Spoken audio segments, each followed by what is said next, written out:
Salam adamlar.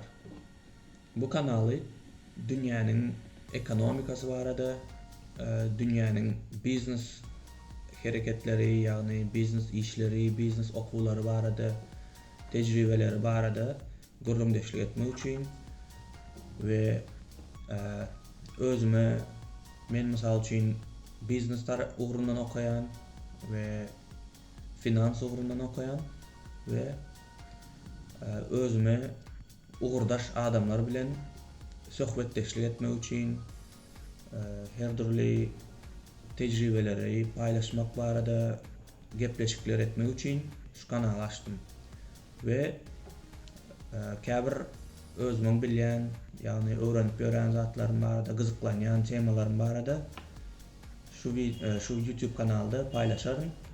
Size de faydalı bolar diýip umyt edýän.